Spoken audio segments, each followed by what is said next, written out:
Hi folks, this is Dr. CYWES, and I've been working in the ketogenic space from a carb addiction perspective for 23 plus years. One of the greatest challenges we see in our space is that people do extremely well changing what they eat. They go on a keto diet and they lose a bunch of weight, and then they get stalled out.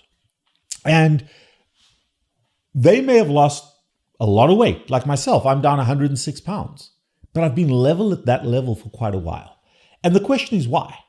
And these people will swear that they don't eat much in the way of carbohydrate. They may have had a slight slide back to carbohydrates. They may have gained 5 or 10 pounds, and they may be just 10, 20, 30 pounds from their goal weight, or they stalled out. Correcting the carbohydrate consumption is relatively easy.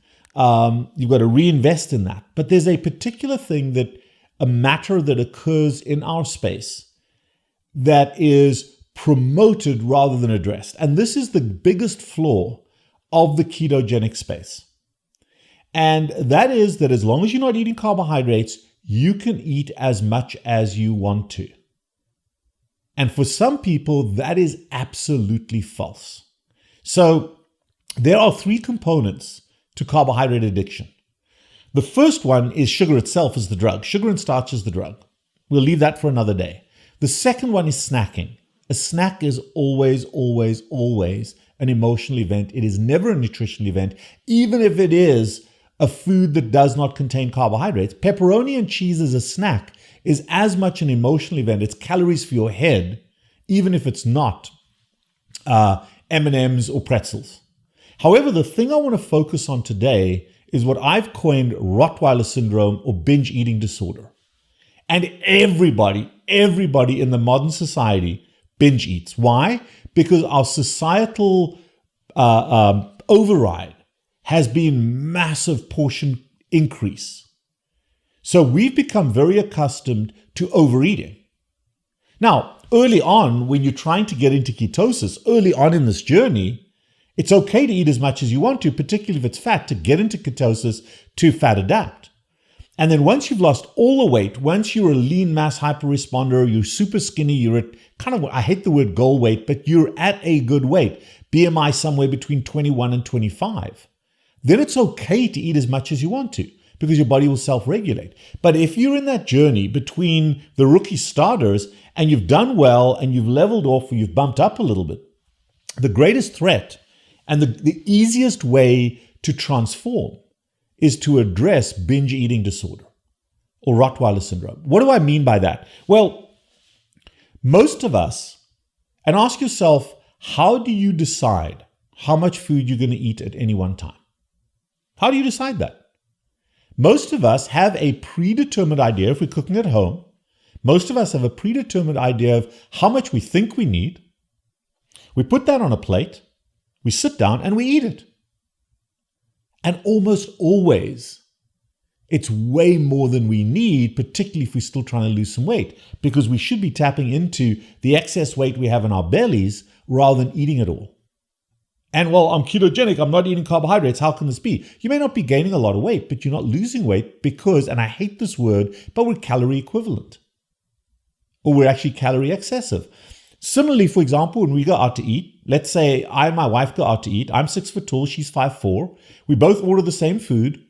They bring us the same portion, and both of us finish it. We've overeaten. In the addiction pathway, what we say is, oh my God, I'm stuffed. I shouldn't have eaten that much. We're actually intentionally hurting ourselves for that bizarre, pleasurable benefit on the back end. And if it doesn't contain carbohydrates, we may not be gaining weight, but we're certainly not losing weight adequately. You know, folks, I've created a weekly cycle for myself where I have no calorie Mondays. I go from dinner Sunday night to dinner Tuesday night, 48 hours of no calories. And the purpose is to get into ketosis to restore my metabolic health. In order to get there quickly, on the early Monday morning, I will always go for a run, exercise. And the purpose there is to burn sugar off my liver. And as soon as I'm done with my run, I do a shot of Ketone IQ.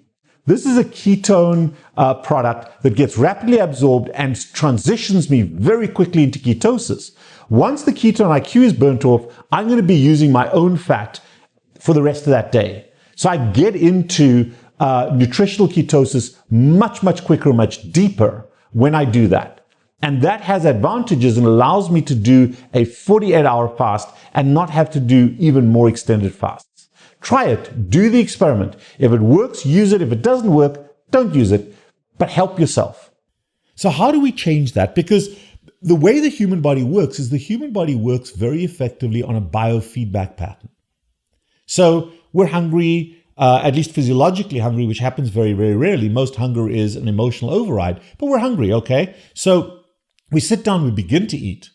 And if you look at my son, Rian, he's just turned 3 years old. This is the way he eats. We'll put food in front of him. He'll start to eat. And as soon as a signal goes from his belly back to his brain, mediated by the fat in his food, and he's a 95% carnivore, he stops. There are multiple hormones. There's GLP-1, GIP, peptide YY, somatostatin, and leptin, hormones in our belly and our fat cells that when activated by fat go back to our brain and say, dude, you've had enough. And he will take 2 bites of food and push it away. Or he'll eat his own food and lean over and eat some of mine. He allows his belly to tell his brain how much he needed, rather than his brain, like we do, telling our belly how much it's going to get. And almost always we're eating excessively, unless we eat in that biofeedback way. How do you restore that? Well, the way you restore that is to eat sequentially. To eat sequentially. Now, here's something very interesting. What I mean by eating sequentially is perhaps in the kitchen, you decide how much food you need. I'm going to put this amount of food on my plate. But then in the kitchen, you cut that food in 50% or 1/3. You take a tiny fraction of that food. Make sure it's got adequate fat. Make sure it's got some salt on it. You take that small, pathetically small amount of food to another table somewhere, and you eat that small amount of food. Then you buy the hormones from your gut going back to your brain 5 or 10 minutes by doing something. Building a puzzle on the table, playing a game of cribbage with my wife, common things that we do the laundry, take the dog for a walk, leave the plates on the table. When you come back from buying your brain and your belly a chance just to chill out and give you that biofeedback, you then go back to the kitchen. If you're still hungry, by all means eat more, because you're going to eat it anyway. But most of the time you find, you know what? I'm fine. I've had enough. You put it back into the fridge. And usually you've slightly undereaten, you're satisfied. But over time, if you're going a long period of time between meals, let's say you're eating 2 meals a day or 1 meal a day, now, once your body is stored and begins to use that food, it'll also use stored food from way back. So you become fat adapted, you get into glucagon use very early, much earlier than you would if you've overeaten, and you utilize your own fat stores and you resume your journey. And here's a very cool thing, folks. I have a patient of mine doing very, very well. And she recently spent some time in Japan. And she'd heard me counsel her and talk to her about eating sequentially. And this is a very, very cool thing that she did. She brought me this little package. And I'm going to break it down for you. Obviously, this is chopsticks, or in Japanese, I think it's called hashi. But these chopsticks, for someone like myself, make it a lot more difficult to eat, and you can't really eat a massive amount with this stuff. So from time to time, eating with chopsticks is a wonderful way to slow you down. And it's a pretty cool skill to develop. So if you don't know how to eat with chopsticks, get yourself a pair, and it's frustrating at first, but practice. And what you'll find is you eat much slower, buying that hormonal feedback, a good chance to go forward. So this is something we use from time to time. And I'm actually teaching Rian how to eat with chopsticks now. A little bit cumbersome, a little bit difficult. He's got big hands like me, but it's an interesting experiment. It'll take a year or two, but he'll get there. The second thing that she sent me, though, was this. This is an incredibly cool plate. So this is a plate from Japan. You can buy them here in the US, but look how small this is. Each little pod, that's a bottle cap. Each little pod, there's a bottle cap for you to see how much it is. So what you can do in the kitchen is you can take that food, whether it's a ribeye steak or whatever it is, and you can put a small amount just to fill each of these pods.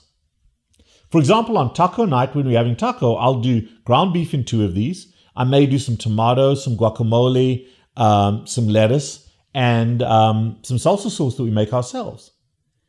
And that then becomes a combination. But it's a pathetically small amount. And this is an eating sequentially plate. And this is what this patient did for me and gave me this plate. And it works amazingly well. She's really game changed how she's doing it. Now, you don't have to do this, but it's a really, really cool way to recognize and address binge eating disorder. Same thing in a restaurant, folks. When my wife and I go to a restaurant, and often the three of us, my wife, my son, and myself, go to a restaurant. You're hungry, the restaurant gives you a menu, and it's crystal meth, crack cocaine, and heroin on the menu. So the first thing you want to do is talk to the people you're going to the restaurant with, or have a conversation with yourself about what the table's going to look like and what you're going to order. So we know before we go into any restaurant what we're going to eat, and we select one entree. And the entree goes in the middle of the table. And everybody, my son has never eaten baby food in his life before, he eats what we eat, but we dish up that entree for 3 people. And you know what, folks? 2 things. Number one, it is very, very seldom that once you've had a share of that entree that you even need more. But the second important thing is it's very unlikely that the restaurant you're in is going to run out of food while you're sitting there. So if you finish that entree and you're chatting with the family, which is a pretty cool human connection time, you can always order more. You can now order another starter, you can order another entree, you can do whatever you want to do if anybody's still hungry. But it reduces leftovers and it reduces the pressure to overeat, the binge eating, and yet it provides satiety. Make sure you carry your Redmond salt with you, or you ask for salt, and make sure you add a little bit of fat to the food if it's not highly fat already. But dealing with binge eating disorder, by plating less at home, by eating sequentially, by using little devices and little plates like this, that's the way you fix a stall out. You never want to white knuckle this. You never want to calorie count. You never want to deprive yourself of eating enough. But this way you'll vary. Some days you'll eat more, some days you'll eat less, but you will resume your weight loss journey. Try it. Post some comments down below. But remember, binge eating disorder and portion size has overridden the human homeostatic biology. It can be restored over time, and it'll help you to resume your weight loss journey.